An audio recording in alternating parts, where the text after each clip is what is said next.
So for my final presentation, I decided to do it on television, more specifically sports broadcasting. So sports broadcasting began in 1977 with the first sports network called Sports Channel. 2 years later, ESPN was introduced. Today, there are hundreds of sports networks that focus on college, professional, and or national sports. Some skills and responsibilities that a sports broadcaster may need. Starting off with skills are presentation skills. They need to be able to present stats and weekly updates to the public. They also need to be able to communicate clearly, and this may sound weird, but they need to have a certain level of likability. If you're not liked in this profession, you won't last long. As for me, I think I genuinely communicate pretty clearly. It is something I could get better at, but more so my presentation skills. I feel as though the beginning and end of my presentations are a little rocky sometimes. As for responsibilities, sports broadcasters need to conduct interviews with coaches, athletes, even other sports broadcasters. They also need to do research, and they need to have a knowledge of the rules and regulations of whatever sport they may or may not be broadcasting. As for things that stuck with me in class this year, was our guest speaker, Tia Streeter. She's the news director at KX News, but before that, she was the sports director. So anything really in the world of sports is a possible avenue. So a sports director title isn't something I would pass up if given that opportunity. Another thing that stuck with me is Jack Benny. Sounds kind of weird because he has nothing to do with sports at all, but he was an entertainer.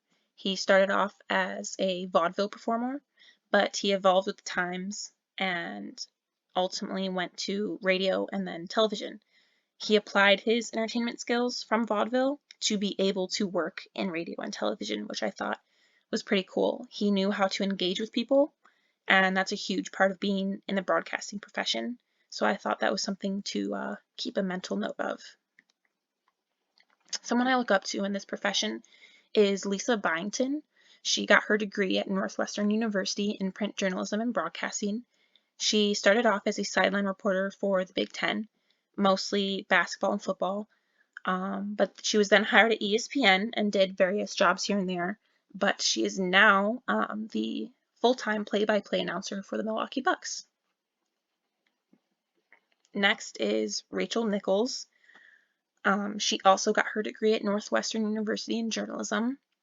She started writing for Fort Lauderdale's sports page and then went on to cover NHL's Washington Capitals for the Washington Post.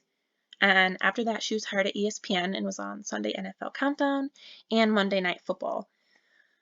She also did some basketball interviews here and there, but later on, she was most known for the NBA's The Jump with her co-host Kendrick Perkins and Richard Jefferson.